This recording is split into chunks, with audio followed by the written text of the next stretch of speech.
Hello everyone, स्वागत है आप सभी का आपके अपने चैनल एनसीईआरटी ट्यूशन अड्डा पर। तो चलिए आज हम कवर करने जा रहे हैं अपना chapter 7 the Gupta era an age of tireless creativity का क्वेश्चन एंड आंसर पार्ट। ठीक है, अगर आपने चैप्टर का क्लास वीडियो नहीं देखा है तो आप चैनल को सब्सक्राइब कर लीजिए। आपको चैनल के व्यू पेज पे जाकर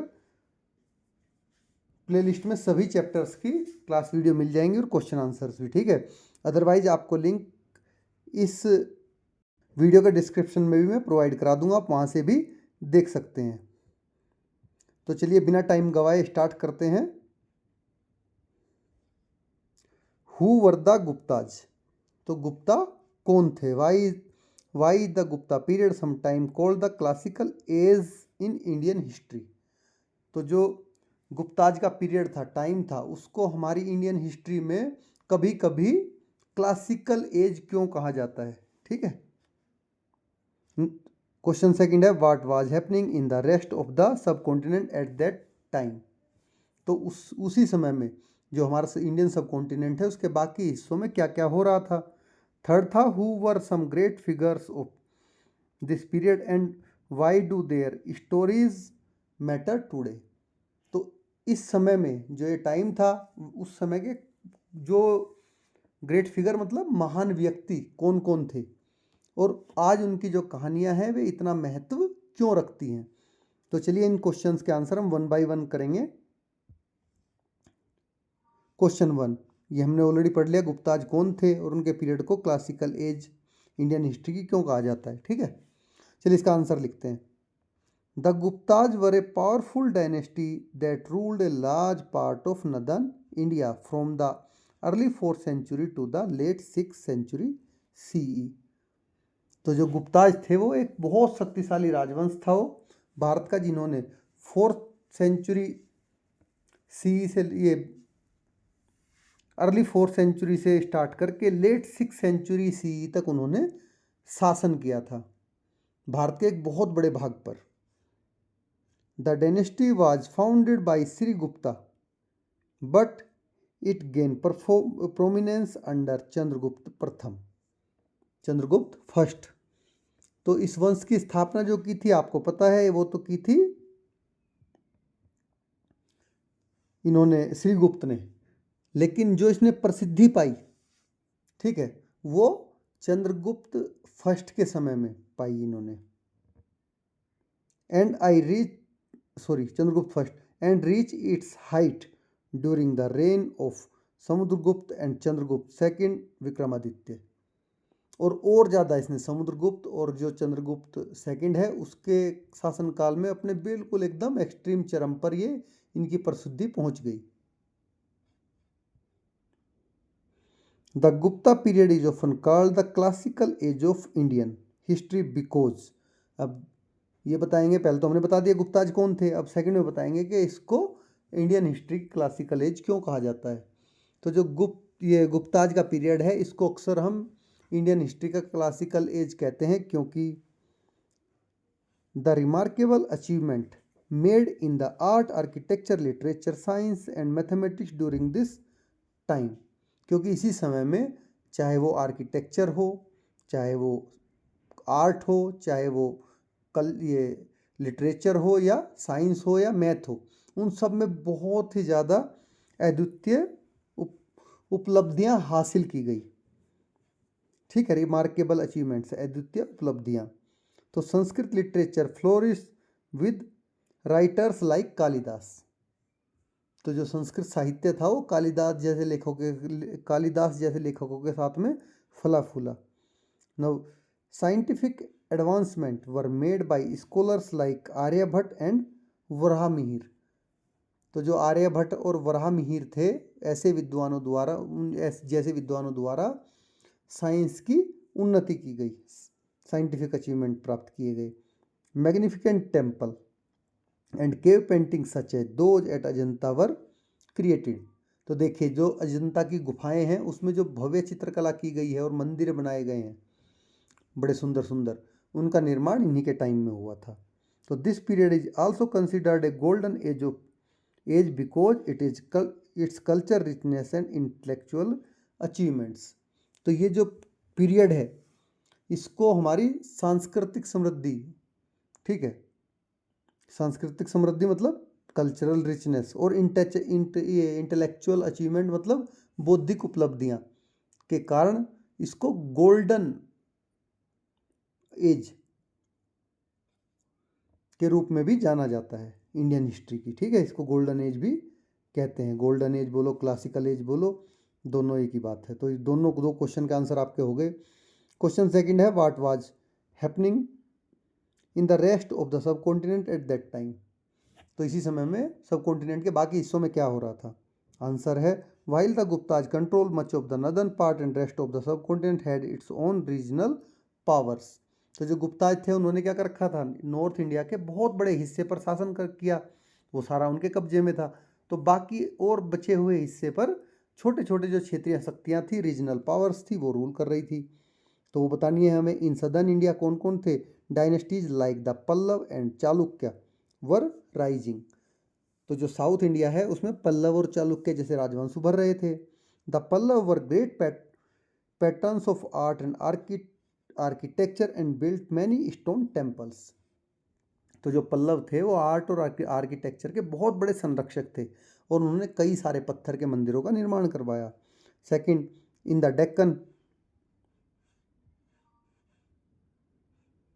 Deccan region earlier dynasties like Satavahana had ruled before the rise of the Gupta's.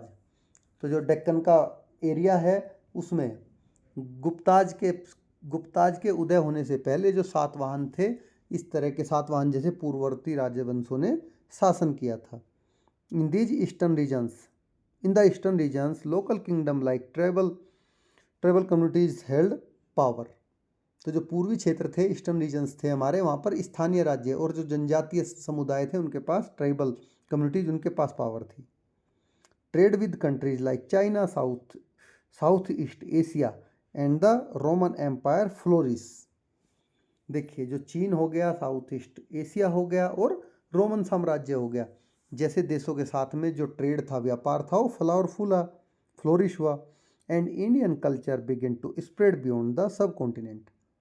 जो हमारा इंडियन कल्चर है, भारतीय संस्कृति है, वो इंडियन सब कॉन्टिनेंट के बाहर भी फैलने लगी। Thus while the Gupta empire brought unity and culture growth in the north. तो इस तरह से जहाँ जो गुप्ताज एम्पायर था पूरा, उसने नॉर्थ में एक यूनिटी और कल्चरल ग्रोथ लेके आए वो, ठीक है। Other region were also developing independently contributing to India's rich diversity. तो उन्होंने तो नॉर्थ में लेके आए वो एकता और जो अपना कल्चरल ग्रोथ है उसको बढ़ावा दिया। वहीं दूसरे जो रीजन्स थे उनमें भी स्वतंत्र रूप से डेवलपमेंट किया गया, जिससे भारत की जो समृद्ध विविधता है उसमें योगदान हुआ। भारत की जो रिच डाइवर्सिटी है, इन्होंने उसमें योगदान दिया बहुमूल्य। हमारा क्वेश्चन 3 था, who were some great figure of this period and why do their stories matter today. तो देखिए, जो बिग क्वेश्चन है इसको मैं ज़्यादा एम्फेसाइज करके आपको इसलिए समझा रहा हूँ क्योंकि ये अगर आपको समझ में आ गए तो आपको पूरा चैप्टर का ये सार है, एक तरह से पूरा चैप्टर आपको समझ में आ जाएगा। अगर आप इतना केवल इन शुरू के 3 क्वेश्चंस को भी ढंग से सुन लोगे, बार बार पढ़ लोगे, तो आपको पूरा चैप्टर का समझ आएगा। पूरे चैप्टर में आपने क्या पढ़ा, किस समय में कहाँ पे क्या हो रहा था। तो इस हर चीज़ इसमें पूछी गई है। इस जो ये पूरा टाइम था उसमें कुछ महान व्यक्ति कौन थे, आज उनकी कहानियाँ इतनी ज़्यादा इंपॉर्टेंस क्यों रखती हैं, मैटर क्यों करती हैं। तो some notable figure of the Guptas period include. तो जो गुप्ताज पीरियड था उसके कुछ प्रसिद्ध व्यक्ति थे, जैसे कि समुद्रगुप्ता था, ठीक है, known for his military conquest. He expanded the empire significantly and was called the Napoleon of India. देखिए, अपने जो उसके सैन्य विजय अभियान थे उनके लिए तो वो प्रसिद्ध था ही, मिलिट्री कॉन्क्वेस्ट के लिए। उसके अलावा उसने जो अपना राज्य था, अपना साम्राज्य था, एम्पायर था, उसको बहुत फैलाया और उन्हें जो भारत का नेपोलियन ऑफ इंडिया भी कहा जाता है। His court poet compose the Prayag प्रशस्ति। उनका जो दरबारी कवि था, कोर्ट पोएट था, उन्होंने प्रयाग प्रशस्ति की रचना की, which gives insight into his rain, जो उनके शासन, रेन होता है शासन, जो उनके हमें शासन के बारे में जानकारी देती है। सेकंड पे आते हैं चंद्रगुप्त सेकंड, जिसको विक्रमादित्य भी कहते थे। A wise and powerful ruler under whose reign art and culture flourish, ये एक बहुत ही ज़्यादा बुद्धिमान और शक्तिशाली शासक था जिसके शासनकाल में जो आपका आर्ट है, लिटरेचर है, उसने अपनी उन्नति प्राप्त की और ज़्यादा फला फूला। Now come to Kalidasa, one of the greatest Sanskrit poet and playwrights. ये क्या थे? एक बहुत महान संस्कृत के कवि, पोएट और नाटककारों में से एक थे। हिज वर्क सच एज अभिज्ञान शकुंतलम, इसको ठीक कर लेना, अभिज्ञान शकुंतलम है, इसको आप सही कर लेना। Abhijnana Shakuntalam are still read and perform today. तो जो उनका नाटक, एक उनकी रचना थी अभिज्ञान शकुंतलम, आज भी वो पढ़ी और मंचित की जाती है, परफॉर्म की जाती है। तो come to next, Aryabhatta, a mathematician and astronomer who introduce the concept of zero and explain that the earth rotates on its axis. तो ये क्या थे? एक मैथमेटिशियंस थे और एक मैथमेटिशियंस के अलावा ये एस्ट्रोनॉमर भी थे, ठीक है, जिन्होंने जीरो के बारे में इन्होंने फाइंड आउट की थी, इंट्रोड्यूस जीरो का कॉन्सेप्ट इन्होंने ही इंट्रोड्यूस किया था, ठीक है। और ये भी समझाया था कि जो अर्थ है वो अपने एक्सिस पर रोटेट कर रही है, बहुत देखो कितने पहले। Now Varahamihira, a scholar known for his writing on astronomy and astrology. Varahamihira क्या थे? एक एस्ट्रोनॉमर थे और एस्ट्रोलॉजर भी थे, ठीक है, और अपने जो वो राइटिंग करते थे उसके लिए बहुत प्रसिद्ध विद्वान थे उसके लिए वो। तो there stories matter today because they showcase the intellectual and cultural achievement of ancient India. तो जो इनकी जो कहानियाँ हैं आज भी ये इम्पोर्टेंस रखती हैं, क्योंकि ये एंशिएंट इंडिया की जो इंटेलेक्चुअल है और कल्चरल अचीवमेंट है उसको शो करता है। They inspire pride in India, Indian heritage and show how deeply rooted India's contribution to science, literature and arts truly. तो देखिए, ये भारतीय विरासत हमें गर्व करने के लिए हमें प्रेरित करती है, हमें प्राउड फील करने के लिए, और बताती है कि जो भारत का साइंस था, कल्चर था और आर्ट था, कितना उन सब में इंडिया का कितना गहरा कंट्रीब्यूशन रहा है, ट्रूली कंट्रीब्यूशन, ठीक है। चलिए अब एक आपके in between chapter think about it में दिया गया है, why do you think king choose to proclaim their achievement in the form of inscription. देखिए, वे अपनी मुद्राओं पे अपने फोटो चित्र बनवाते थे, उस पर लिखवाते थे, अपनी जो इनक्रिप्शंस हैं पत्थरों पे लिखवाते थे। तो ऐसा वो क्यों करते थे? अपने अचीवमेंट को बताने के लिए। चलिए इसका आंसर हमने लिख रखा है। तो आंसर है, king choose to proclaim their achievement in the form of inscriptions for several important reasons. जो राजा थे वे अपने उपलब्धियों को इंस्क्रिप्शंस के रूप में दूसरों को बताते थे। इसके लिए इसके कई सारे इम्पोर्टेंट रीजन्स थे। तो इंक्रिप्शंस कार्व्ड ऑन स्टोन और metal were long lasting and could not be easily erase और चेंज्ड। तो जो पत्थर होते थे, पत्थर या मेटल पर जो खुदे इंक्रिप्शंस होते थे, वे लंबे समय तक टिके रहते थे और उन्हें आसानी से मिटाया या बदला नहीं जा सकता था। They serve as permanent record of kings achievement for future generations. और ये आने वाली जो फ्यूचर जनरेशंस हैं उसके लिए उस राजा की उपलब्धियों का स्थायी रिकॉर्ड होते थे, ठीक है, क्योंकि इसी वजह से आज भी हम इनको पढ़ पा रहे हैं।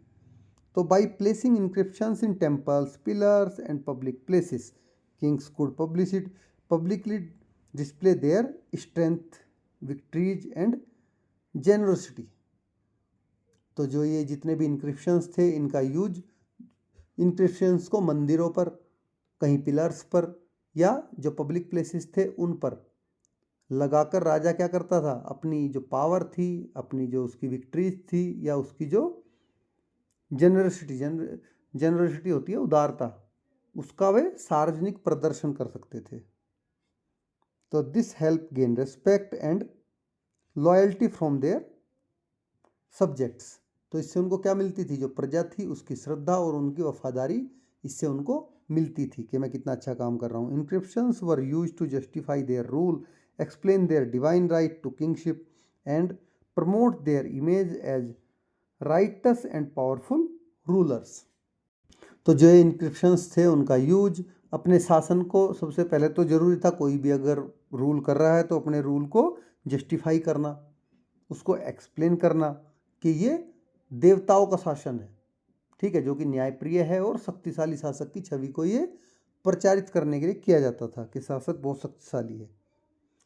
Now come to next, since inscriptions were often place in different regions, they help communicate the royal orders, victories and donations to people across the empire, even in distant provinces। क्योंकि जो ये इंस्क्रिप्शंस थे अक्सर विभिन्न अलग अलग regions में लगाए जाते थे, वे शाही आदेश, विजय, उनकी विक्ट्रीज और दान जो वे देते थे उसको साम्राज्य के दूर दूर के प्रांतों में लोगों तक पहुंचाने में मदद करते थे कि राजा ने कितना क्या क्या दान दिया, क्या क्या उसने विजय प्राप्त की किस किन चीज़ों पे, ठीक है, और या फिर कोई शाही आदेश हो।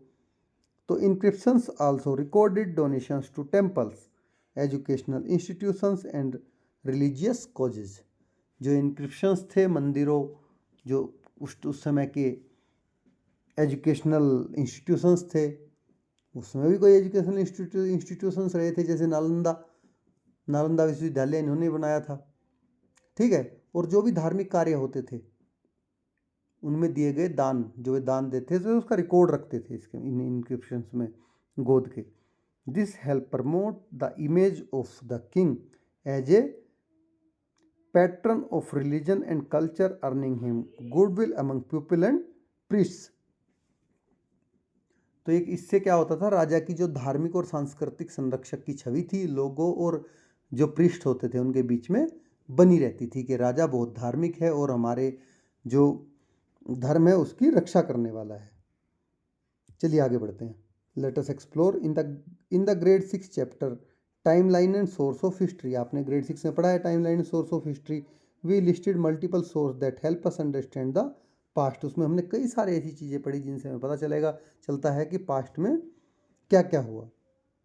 तो compile a list of source we have referred to so far in the chapter, why did we learn from each source. तो अब इस चैप्टर में जो जिस सोर्स का हमने जिक्र किया है वे सारी सोर्स आपको कंपाइल करके एक जगह लिखनी है, ठीक है, और हर एक सोर्स से हमने क्या लर्न किया वो भी बताना है। तो इसमें देखिए मेटल कॉइन्स हैं, gold coin showing king Chandragupta first, ये अलग अलग नहीं एक जगह कर लेना, Chandragupta first and his wife on one side and गोडेस Lakshmi on the other. तो देखिए जो सोने की golden metal coin, golden coins हैं, उन पर एक तरफ राजा चंद्रगुप्त फर्स्ट और दूसरी तरफ उनकी पत्नी तथा दूसरी तरफ देवी लक्ष्मी चिन्हित है, बनी हुई है। Now Samudragupta portrayed as playing veena on one of the coins minted by him. तो जो समुद्रगुप्ता है उनके द्वारा जो जारी की गई कॉइन्स हैं उनमें उनको वीणा बजाते हुए दिखाया गया है। नो पिलर इंस्क्रिप्शंस, हमने देखे इसमें पिलर इंस्क्रिप्शंस भी हैं। तो iron pillar in Delhi having inscriptions in praise of Chandragupta first, Prayag Prashasti as Prayag praising the achievement of Samudragupta. तो देखिए जो दिल्ली में आयरन पिलर है उस पर जो चंद्रगुप्ता फर्स्ट है उसकी प्रशंसा लिखी हुई है, और प्रयाग में जो प्रयाग प्रशस्ति है उसमें समुद्रगुप्त की उपलब्धियों का वर्णन है। तो लिटरेरी सोर्सेस हैं, साहित्यिक स्रोत। तो Vishnu Purana about the extent of Gupta dynasty, Vishnu Purana है जिसमें गुप्ता डायनेस्टी की सीमाओं के बारे में बताया गया है कि कहाँ तक उनका राज्य फैला था। चलिए late us explore. Observe the painting of Padmavati Gupta sitting in her court. तो देखिए यहाँ पर आपको पेंटिंग दिख रही है जिसमें पद्मावती गुप्ता अपने कोर्ट में बैठी है। Take note on detail her attire, posture and people around her and the sitting of court.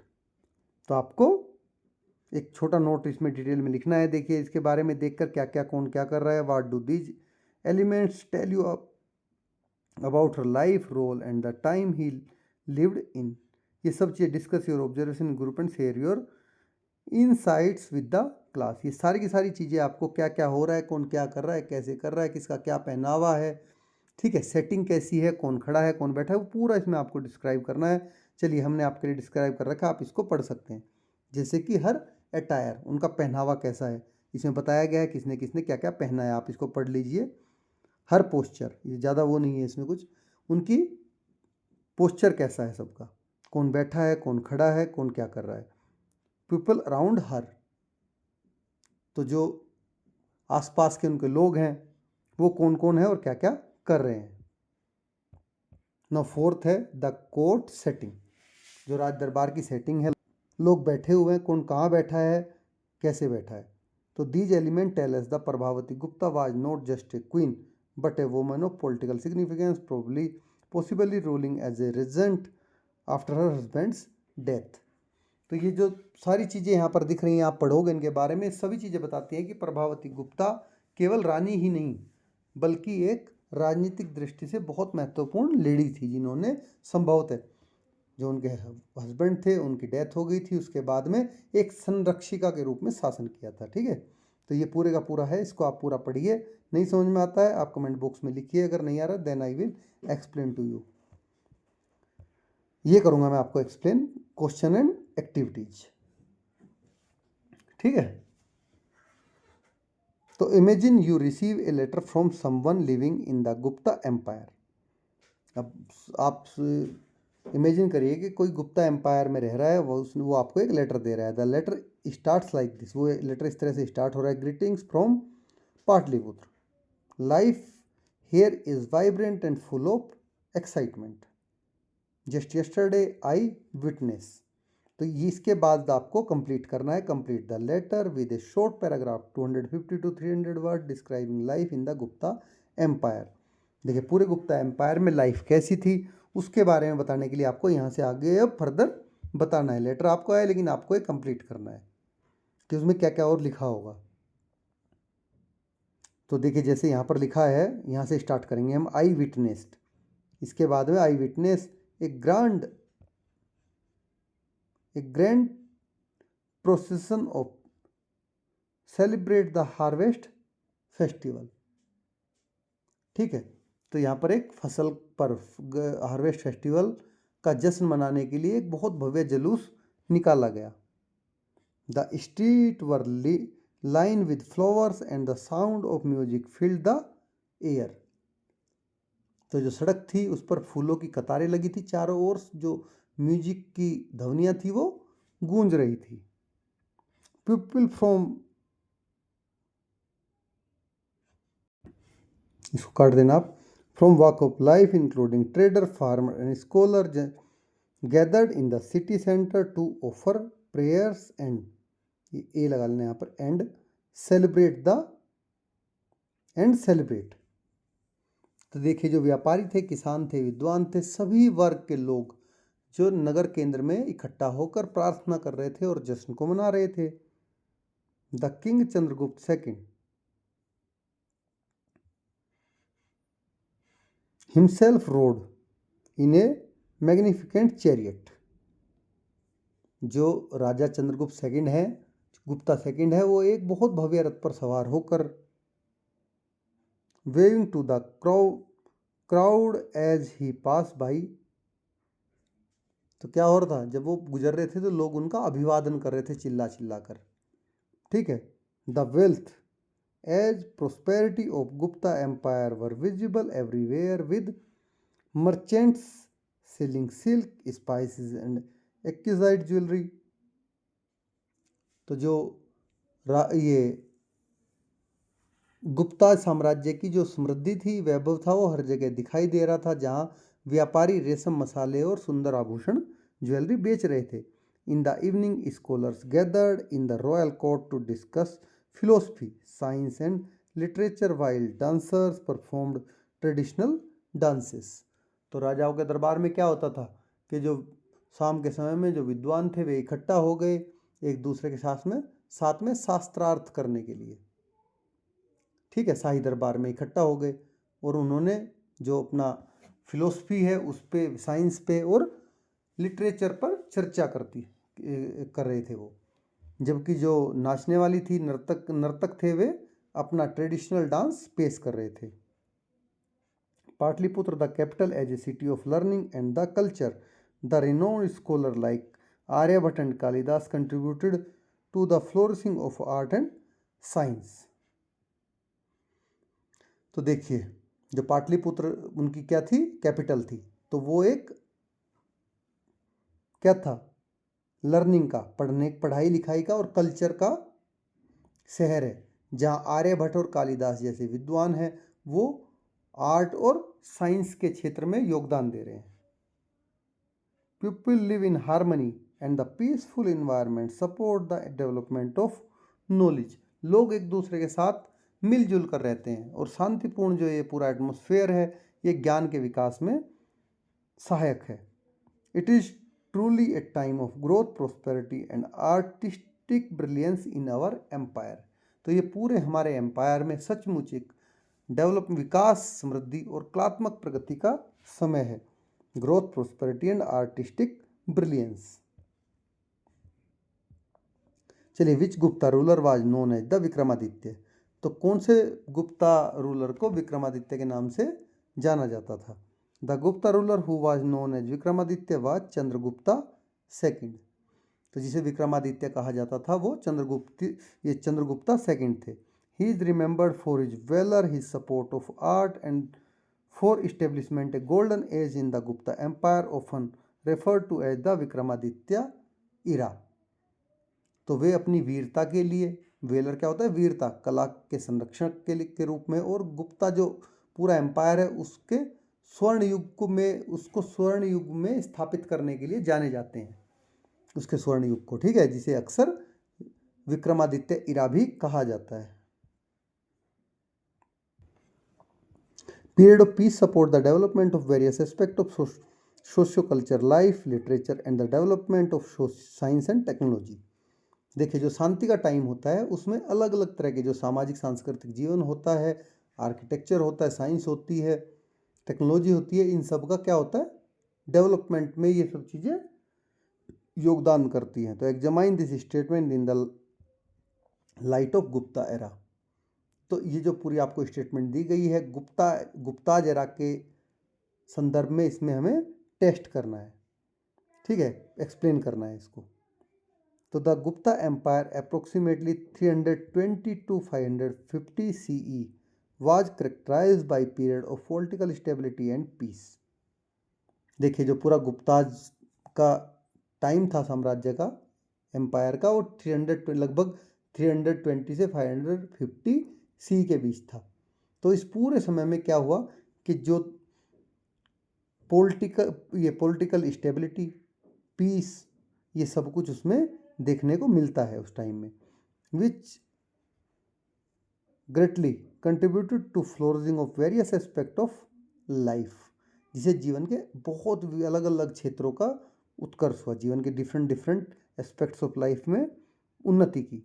During this time the Gupta ruler, specially Chandragupta first, Samudragupta and Chandragupta second, emphasize the promotion of knowledge, arts and science. तो देखिए, चाहे वो इस पूरे time में, चाहे वो Gupta rulers जो हैं, चंद्रगुप्ता फर्स्ट हो, समुद्रगुप्ता हो, चंद्रगुप्ता सेकंड हो, सब ने नॉलेज, आर्ट और साइंस के इन्हेंसमेंट को एम्फेसाइज किया। नो सोशियो कल्चर लाइफ, जो सामाजिक सांस्कृतिक जीवन है उसके बारे में लिखते हैं, जैसे कि यहाँ बताया गया। तो पीस के बारे में तो हमने लिख दिया यहाँ पर, ये सारा पीस के बारे में हो गया और सपोर्ट के बारे में उनकी हर चीज़ के। The Gupta empire saw the rise of Hindu culture with an emphasis on religious freedom, social harmony and the development of educational institutions। तो जो गुप्ता एरा है उसमें हिंदू संस्कृति का क्या हुआ, उत्थान हुआ, वो आप बड़ी चढ़ी, जिसमें धार्मिक स्वतंत्रता, सब में आपस में प्यार, और जो शैक्षणिक संस्थान थे, एजुकेशनल इंस्टीट्यूट्स थे, उनका विकास हुआ। The period also witness the composition of great works of literature including the famous work of Kalidasa such as Shakuntala and Puranas which documented the history and culture of India. तो देखिए इसी टाइम में जो कालिदास हैं, जैसे महाकवियों की प्रसिद्ध रचनाएं जैसे कि शाकुंतला है और पुराण, ऐसी जो रचनाएं हैं उन्होंने इतिहास और संस्कृति का वर्णन किया है, पूरा उसको एक्सप्लेन किया है। चलिए आगे बढ़ते हैं, आगे चलते हैं लिटरेचर पर। तो this was the golden age of Sanskrit literature, ये संस्कृत लिटरेचर की गोल्डन एज थी। Writers like Kalidasa, Aryabhatta and Rammir contributed significantly to growth of literature, poetry and scientific text. तो जो राइटर्स थे उस टाइम के, कालिदास, आर्यभट्ट, राममीर, इन सब ने कंट्रीब्यूट किया लिटरेचर, पोएट्री और साइंटिफिक टेक्स्ट के ग्रोथ में। तो Aryabhatta for example made groundbreaking contributions in mathematics and astronomy during this period. तो जो आर्यभट्ट थे उन्होंने मैथ और एस्ट्रोनॉमी में बहुत अद्भुत उपलब्धियां हासिल की इस समय में। नाउ साइंस एंड टेक्नोलॉजी, चलिए अब साइंस और टेक्नोलॉजी पे चलते हैं। Peace and prosperity allowed scholars to engage in scientific studies. देखिए जब शांति रहती है और समृद्धि रहती है, प्रोस्पेरिटी होती है समृद्धि, ठीक है, तभी क्या होता है कि जो साइंटिस्ट होते हैं वे आराम से अपना काम कुछ भी आगे साइंटिफिक स्टडीज कर सकते हैं। तो Aryabhatta work on mathematics including the concept of zero and the approximation of pi. Pi आपको पता है, ये पाई का सिंबल होता है, ये वही पाई है। Led the foundation of modern mathematics.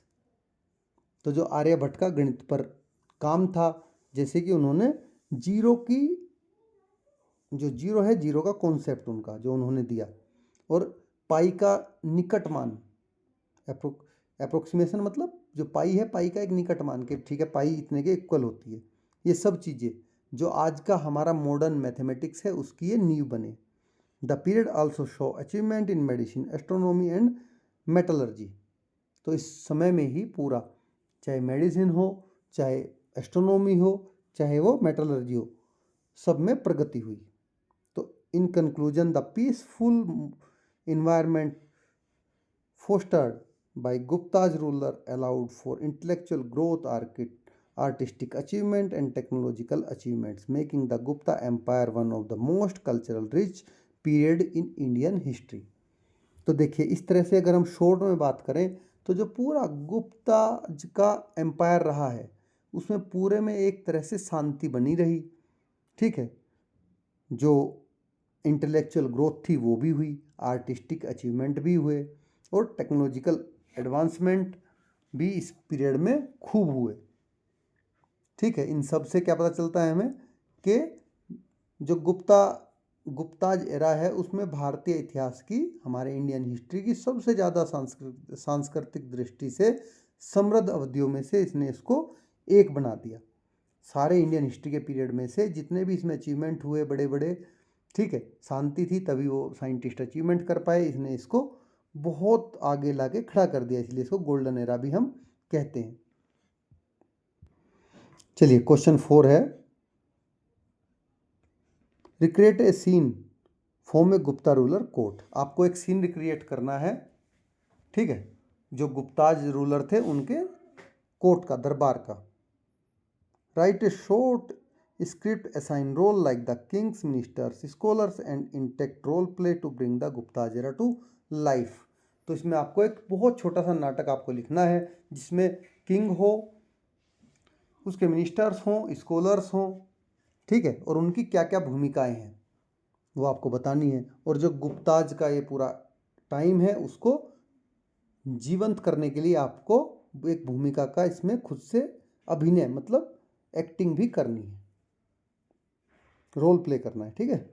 तो आंसर हमारा scene, the grand court of king Chandragupta second, Chandragupta second का भव्य दरबार।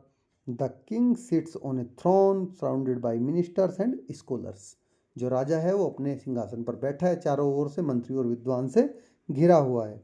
तो king Chandragupta second in A Regal voice, अब जो किंग चंद्रगुप्त सेकंड है वो राजसी आवाज में बोलते हैं, रीगल वॉइस मतलब welcome my esteemed scholar and ministers. मेरे प्रिय विद्वान और मंत्रियों, आप सभी का स्वागत है।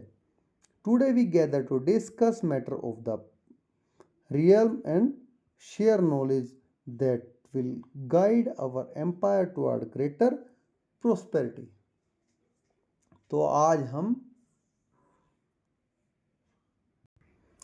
राज्य के मामलों पर विचार और ज्ञान साझा करने के लिए इकट्ठे हुए हैं, ताकि हमारा जो साम्राज्य है और भी समृद्ध हो सके और भी प्रोस्पर हो सके। तो फर्स्ट मिनिस्टर बोल रहा है, your majesty maharaj, the people of our empire are thriving. तो वो कह रहा है कि हमारे साम्राज्य की जो प्रजा है वो समृद्ध है। The economy is flourishing and trade routes from the west bring us fine silk and precious gems. तो बता रहा है कि जो हमारी इकोनॉमी है वो फली फूली है, और जो पश्चिम है, वेस्ट है, उससे व्यापार के जो रास्ते हैं उनके द्वारा हमें सुंदर रेशम और कीमती रत्न मिल रहे हैं, precious gems. However we must focus on advancement our scientific knowledge and art of ensure the empire remain prosperous. लेकिन हमें फिर भी जो हमारा एम्पायर है उसकी समृद्धि बनाए रखने के लिए जो साइंस है, आर्ट है, उसके क्षेत्र में और भी उन्नति पर हमें ध्यान देना चाहिए। ठीक है। अब स्कॉलर फर्स्ट कह रहा है, स्टेपिंग फॉरवर्ड, योर मैजेस्टी। जो स्कॉलर फर्स्ट है, विद्वान है पहला, वो आगे बढ़ते हुए बोल रहा है, Maharaj, I have been working on refining our understanding of the stars. मैं जो हमारे स्टार्स हैं उनकी जो मूवमेंट है उसको समझने के लिए स्टडी को आगे बढ़ाने में लगा हूँ। I believe we can predict eclipse and planetary movement with more precision which will aid our farmers and merchants. तब वो बता रहा है कि हम जो हमारे ये, मुझे विश्वास है कि जो ग्रहण होता है और जो हमारे ग्रह नक्षत्र हैं, ठीक है, इनकी जो पूरी सटीक मूवमेंट है, भविष्यवाणी है, सटीक मूवमेंट है, उससे मैं क्या करता हूँ, सटीक भविष्यवाणी कर सकते हैं, जिससे हमारे जो किसान हैं, व्यापारी हैं, उनको लाभ होगा। The king Chandragupta second. अब राजा कह रहा है, नोट थॉटफुली, सोचते हुए सिर हिलाते हैं, कंटिन्यू योर वर्क स्कॉलर, विद्वान अपने कार्य को जारी रखो। The advancement of knowledge is vital for the progress of our kingdom. तो जो ज्ञान की वृद्धि है, एडवांसमेंट ऑफ नॉलेज है, हमारे राज्य की प्रगति के लिए बहुत ज़्यादा महत्वपूर्ण है। किसी के लिए भी महत्वपूर्ण होता ही है नॉलेज गेन करना, प्रगति करने के लिए। मिनिस्टर सेकंड कह रहा है, स्पीकिंग एक्साइटेडली, योर मैजेस्टी। अब वो विनम्रता से बोल रहा है कि उत्साह से, sorry, maharaj, we must not forget the arts, हमें कला को नहीं भूलना चाहिए, आर्ट को। People of our empire artist and poet of great talent, हमारे साम्राज्य की जो जनता है वो बहुत कुशल कलाकार और कवि हैं। The theatre and dance are flourishing, जो थिएटर हैं और जो डांस है वो फले फूले हैं। Kalidasa work are already well known and we have much to be proud in our cultural contributions. तो कालिदास की जो ये रचनाएं हैं जो उन्होंने लिखी हैं, ठीक है, वे खूब प्रसिद्ध हो रही हैं, और हमारी सांस्कृतिक जो कल्चरल अचीवमेंट्स हैं वो उन सब के लिए गर्व की बात है। स्कॉलर टू बोल रहा है, विद ह्यूमिलिटी, विनम्रता से, we are truly blessed to live in an era where both art and science grow in harmony. तो वो कह रहा है कि वास्तव में हम बहुत ज़्यादा सौभाग्यशाली हैं कि इसमें अलग विभिन्न कलाएं, जैसे कि कलाएं और विज्ञान साथ साथ हमारे समय में डेवलप हो रहे हैं, हारमनी एक साथ। I have recently completed a treatise on mathematics and am eager to share it with the court. अब वो कह रहा है कि मैंने हाल ही में गणित पर एक ग्रंथ पूरा किया है और दरबार में उसे प्रस्तुत करने का मैं इच्छुक हूँ। King Chandragupta second smiling. अब जो किंग चंद्रगुप्ता सेकंड है वो मुस्कुराते हुए, such knowledge will ensure that we the children of Gupta's empire continue to shine brightly for generations to come. अब वो कह रहा है कि जो ऐसा ज्ञान है ये निश्चित करेगा कि हम जो गुप्ताज हैं, हमारे साम्राज्य के बच्चे, आने वाली पीढ़ियां तक ये चमकते रहेंगे। The scene end with an applause as king gesture for scholars and minister to contribute their discussions. तो जो अब ये सीन है उसको ख़त्म करना है, ठीक है। समापन ताली बजने के साथ में होता है वो, और जो राजा है, विद्वान है, मंत्री हैं, वो चर्चा जारी रखने का आगे संकेत देते हैं कि चलो चर्चा आगे जारी रखते हैं। तो इस तरह से हमने एक सीन रिक्रिएट किया। Match the two columns. अब ये 2 कॉलम है, इनको आपको मैच करना है, जिसको हमने ऑलरेडी मैच कर रखा है। कांचीपुरम कहाँ है? Known as the city of 1000 temples, ये कांचीपुरम है। Ujjaini, a prominent centre of learning in ancient India, ancient India में पढ़ाई का एक बहुत उत्कृष्ट केंद्र था ये Ujjaini. Udayagiri, known for vibrant cave painting that depict the Jatak tales. Ajanta, famous for rock cut caves featuring intricate carvings of Hindu deities, especially Vishnu. Pataliputra, capital of Gupta's. तो ये हमने मैच कर लिया। आप चलिए आगे बढ़ते हैं। Question 6, who were the Pallavas and where did they rule. अब हमें बताना है कि जो पल्लवाज थे वे कौन थे और उन्होंने कहाँ पर राज्य किया था। तो आंसर है हमारा, the Pallavas were A south Indian dynasty that ruled from 4th to 9th century सी। ये एक दक्षिण भारत के राजवंश था, जिसमें डायनेस्टी थी जिसने 4th से 9th सेंचुरी के बीच में शासन किया। They were primarily based in region of present day Tamil Nadu with their capital at Kanchipuram. वे आज के तमिलनाडु में रहते थे, जहाँ पर उनकी राजधानी कांचीपुरम थी, जो आज के तमिलनाडु में है। The Pallava for known their contribution to art, architecture and literature, and they played a significant role in the development of early Dravidian temple architecture. तो जो पल्लव थे वे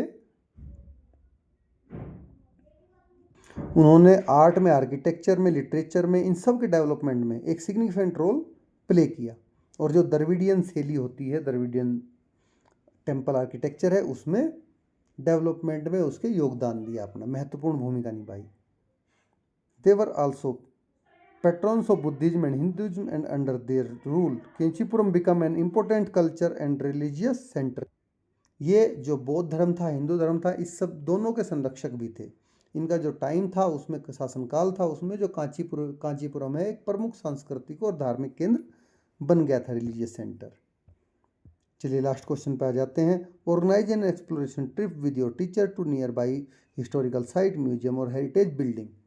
तो अपने टीचर के साथ में आप किसी आसपास के जो हिस्टोरिकल साइट है, ऐतिहासिक स्थल है, या फिर म्यूजियम संग्रहालय है, या हेरिटेज बिल्डिंग विरासत भवन है, उसकी खोज कर उसकी यात्रा आपको करनी है। After the trip right A detail report describing your experience. और अपनी पूरी जो आपकी जर्नी ख़त्म हो जाएगी, उसके बाद में अपने अनुभव आपको डिटेल में लिखने हैं। Include key observation about the site, history, significance, the architecture, artefacts and any interesting fact you learn during the visit. तो उस जगह के जो भी ऐतिहासिक महत्व हो, उसकी जो आर्किटेक्चर है, आर्टिफैक्ट्स हैं, उन सब की वहाँ आपने क्या सीखा, क्या देखा, उनके बारे में जो भी रोचक जानकारी आपको मिली, वो सब कुछ इसमें शामिल करनी है।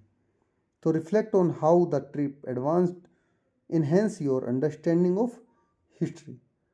तो आपको इस चीज़ को रिफ्लेक्ट करना है कि कैसे ये जो आपने पूरी एक जर्नी की है, ठीक है, आपके हिस्ट्री की समझ को इसने कैसे इन्हेंस किया है। तो ये आपको खुद से करना है, इसमें हम आपकी हेल्प नहीं कर पाएंगे। तो चलिए, thanks for watching this video, please like and share. देखिए चैप्टर, इसके क्वेश्चन बड़े लेंथी टाइप से हैं, बट अगर आप क्वेश्चन आंसर्स अच्छे से इसके समझ लेते हैं तो पूरा चैप्टर क्वेश्चन आंसर्स में ही कवर हो जाता है। आंसर्स भी इसके लंबे लंबे हैं, बट कोई ऐसा नहीं है कि लंबे नहीं होते। SST में आंसर्स लंबे ही होते हैं, बट आपको अगर कॉन्सेप्ट पता है पीछे का कि उन्होंने क्या किया, कैसे किया, तो बड़ा आसान होता है लिखना, ठीक है। क्वेश्चंस को रटना नहीं है, उसको समझना है कि किसके टाइम में क्या हुआ, उन्होंने क्या किया। राज दरबार था तो राज दरबार में लोग कैसे बिहेव करते होंगे। तो अगर आपको वीडियो अच्छी लगी तो लाइक करें, चैनल को सब्सक्राइब करें और अपने दोस्तों के साथ में शेयर करें। Thanks for watching.